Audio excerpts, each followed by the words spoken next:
Ibu bapak, saudari-saudara, juga adik-adik, perikop Matius pasal 10 ayat 34 sampai 39 yang baru saja kita baca tadi, yang menjadi pusat perhatian kita pada kesempatan ini adalah perikop yang amat sulit, paling tidak menurut saya. Kenapa? Pertama-tama, bukankah kita menghayati bahwa Yesus Kristus Tuhan kita adalah sosok pendamai, ya toh? Kita lalu sering menyebutnya sebagai Sang Raja Damai. Tetapi lihatlah, di ayat 34 dalam perikop kita tadi, Yesus justru dengan sangat tegas mengatakan, "Aku datang bukan untuk membawa damai, melainkan pedang." Gimana ini? Katanya pendamai, katanya sang raja damai. Kok malah membawa pedang? Untuk apa pedangnya? Membingungkan kan? Dan kalau kita lanjutkan pembacaan kita makin terperangah lagi. Belakangan kita diingatkan kembali mengenai betapa pentingnya peran keluarga di dalam tumbuh kembang spiritualitas masing-masing anggotanya. Maka kita lalu mengingat kembali ungkapan yang kerap dinisbahkan atau dikaitkan dengan Martin Luther, bahwa keluarga itu sejatinya adalah gereja kecil di dalam atau di tengah gereja besar. Ecclesiola in ecclesia. Tapi kalau kita lihat, kita baca di ayat 35, Yesus justru berkata, "Aku datang untuk memisahkan orang dari ayahnya, anak perempuan dari ibunya, menantu perempuan dari ibu mertuanya." Bahkan di ayat 36, Yesus menyatakan musuh orang ialah orang-orang seisi rumahnya. Tuh, bagaimana coba? Apakah setelah kita membaca ayat-ayat tadi, lalu kita perlu merevisi atau bahkan meninggalkan sama sekali gambaran Yesus sebagai sosok pendamai? Wah, Yesus ini sosok yang suka gelut rupanya, suka bawa pedang gitu. Wis, ora usah berdamai. Begitu? Atau udahlah, kita nggak usah lagi bicara soal keluarga nggak penting. Omongan bahwa keluarga adalah gereja kecil di tengah gereja besar itu omong kosong. Tuh, Yesus sendiri bilang bahwa dia datang membawa pemisahan antara bapak dengan anak laki-laki, anak perempuan dengan ibu mertua dengan menantu perempuan. Jadi kalau keluarga Kristen tidak rukun, ya itu kan Alkitabiah. Jadi nggak masalah toh. Gimana? Membingungkan kan? Nah,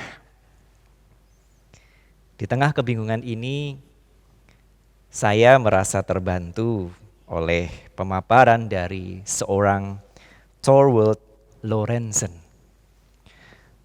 Thorwald Lorenzen dalam bukunya yang berjudul Toward a Culture of Freedom, Reflections on the Ten Commandments Today, itu mengajak kita untuk ketika kita membaca ungkapan tentang pedang tadi, dia mengajak kita untuk mengingat bahwa ungkapan itu ada paralel sinoptisnya. Jadi ungkapan Yesus di ayat 34, Matius 10 ayat 34 ini ada paralel sinoptisnya di dalam Lukas 12 ayat 51. Saya akan membacakannya untuk kita semua. "Kamu menyangka bahwa aku datang untuk membawa damai di atas bumi? Bukan. Kataku kepadamu, bukan damai." Perhatikan, melainkan pertentangan. Lorenzen menunjukkan bahwa, lihat, di Lukas, kata pedang itu diganti dengan kata pertentangan. Dengan demikian kita bisa menafsirkan bahwa pedang tidak harus atau tidak niscaya dipahami sebagai simbol kekerasan. Pedang adalah simbol konflik atau pertentangan. Ya, kadangkala di titik-titik tertentu kehidupan kita sebagai pengikut Kristus, suka atau tidak, mau atau tidak mau, kita memang berkonflik. Berkonflik dengan nilai-nilai yang tidak sesuai dengan kekristenan, berkonflik dengan pihak-pihak yang lalu tidak sejalan dengan visi kerajaan Allah, itu tidak terelakkan. Tetapi, kendati kita berkonflik, kita tetap bisa dan perlu memilih jalan-jalan setapak-setapak nir kekerasan. Jadi perhatikan, konflik ya, pertentangan boleh jadi, tetapi no violent, tidak pada kekerasan. Tuh, menurut Lorenzen demikian. Dan terkait dengan pertentangan atau konflik di dalam keluarga yang amat sangat dikesankan di ayat-ayat 35, 36, dan 37 tadi, memang sebagian sangat besar penafsir itu lalu punya pemahaman bahwa ungkapan Yesus itu adalah penegasan bahwa ketika seseorang di suatu titik harus memilih antara setia kepada Yesus atau setia kepada keluarga dan orang-orang terdekatnya, seyogianya, semestinya sebagai pengikut Kristus, orang itu harus menempatkan kesetiaan pada Kristus di atas segalanya. Seperti itu. Saya tidak ingin menafikan penafsiran ini. Saya tidak ingin menganggapnya sebagai sesuatu yang sama sekali keliru. Mungkin kita memang di suatu titik bisa diperhadapkan pada situasi yang demikian. Tetapi pada kesempatan ini, Ibu Bapak, Saudari dan Saudara, juga teman-teman, adik-adik di rumah, saya ingin mengajak kita untuk memperhatikan, untuk mencermati, untuk mempertimbangkan penafsiran alternatif yang diajukan oleh seorang Peter Woods. Peter Woods menulis sebuah artikel judulnya The Cost of Values. Memang Peter Woods sejatinya tidak menafsir atau tidak mengomentari Matius 10 ayat 34 sampai 39 ini per se. Sebetulnya Peter Woods lebih banyak membicarakan tentang perikop paralel sinoptisnya di Lukas 12 ayat 49 sampai 56. Tetapi sekali lagi karena ini paralel sinoptik, maka apa yang dipaparkan Woods menurut saya mengena juga dengan perikop yang menjadi pusat perhatian kita. Nah, Woods pertama-tama menyoroti bahwa daftar pertentangan di dalam keluarga yang diutarakan Yesus itu kok sepertinya tidak menyeluruh ya. Yuk kita daftar lagi. Apa yang bertentangan di dalam keluarga menurut Yesus? Yang pertama, anak laki-laki dan ayahnya. Yang kedua, anak perempuan dan ibunya. Yang ketiga, menantu perempuan dan ibu mertuanya. Woods bertanya, apa tidak mungkin seorang bapak bertentangan dengan anak perempuannya? Kok enggak ada? Apa tidak mungkin seorang ibu gegeran dengan anak laki-lakinya? Kok enggak ada juga? Apa kita juga enggak pernah menjumpai keributan di antara ayah mertua dengan menantu laki-lakinya? Kok enggak ada juga? Berarti ini tidak menyeluruh. Lalu selanjutnya Woods mengingatkan bahwa sebetulnya di dalam Lukas maupun di dalam Matius ini, kata-kata Yesus ini tampaknya bernuansa apokaliptis. Karena dia bernuansa apokaliptis, maka tidak seyogianya lalu dia dipahami, dia dimengerti secara harfiah, letterlech begitu ya.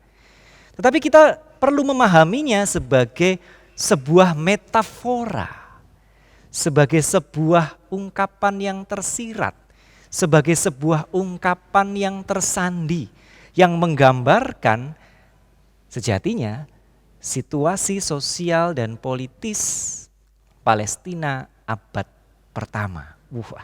Kita lalu mungkin bertanya, kok ketokane angel banget gitu. Ya memang agak angel, tapi ini menarik. Kita akan mencoba mencermatinya. Pertama-tama, mengenai pertentangan antara ayah dan anak laki-lakinya, Woods mengingatkan dengan sangat baik bahwa pada masa itu wilayah jajahan Kekaisaran Romawi itu sering disebut sebagai bapak persada, patriae. Jadi kalau di Indonesia itu kan kita berbicara soal ibu pertiwi ya, motherland ya. Tetapi pada masa itu Kekaisaran Romawi perujuk wilayahnya itu bukan sebagai ibu pertiwi tetapi sangat maskulin, sebagai bapak persada, patriae. Dan para kaisar pada masa itu, para kaisar Romawi sering disebut sebagai sang bapak dari segenap penduduk bapak persada. Mungkin kedengaran aneh di telinga kita. Tapi dalam ungkapan bahasa Latinnya dia disebut sebagai pater patriae. Dan subjek-subjek jajahannya lalu senantiasa diposisikan sebagai anak-anak yang harus manut, harus nurut sama sang bapak kaisar ini. Jadi menurut Woods ini sebetulnya adalah ungkapan metaforis bahwa Yesus mengatakan tidak, bahwa Yesus menentang penjajahan pada masanya. Jadi ada pemisahan, ada konflik antara gerakan Yesus dengan kolonisasi, dengan imperialisme, dengan penjajahan yang dilakukan oleh Kekaisaran Romawi. Lalu bagaimana terkait dengan antara anak perempuan dengan ibunya? Nah, menarik juga ketika Woods mengingatkan bahwa, jangan lupa bahwa walaupun masyarakat Yahudi itu sangat patriarkal, tetapi pada masa Yesus mulai muncul gerakan untuk merunut garis keturunan itu berdasarkan garis ibu. Ada gerakan matrilineal. Jadi di satu sisi masyarakatnya patriarkal, tetapi di sisi lain garis keturunannya itu mengikuti prinsip-prinsip matrilineal. Dan gerakan ini sebetulnya merupakan ungkapan dari chauvinisme, dari ketertutupan dan kejumawaan etno-religius Yahudi. Orang Yahudi mengatakan bahwa semua bangsa boleh mengaku sebagai keturunan Abraham. Yes, tetapi ojo lali. Hanya kami umat pilihan. Kenapa? Karena kami ini tidak turune Bu Sarai. Kalau keturunannya Hagar, apa itu? Jadi ada semacam itu.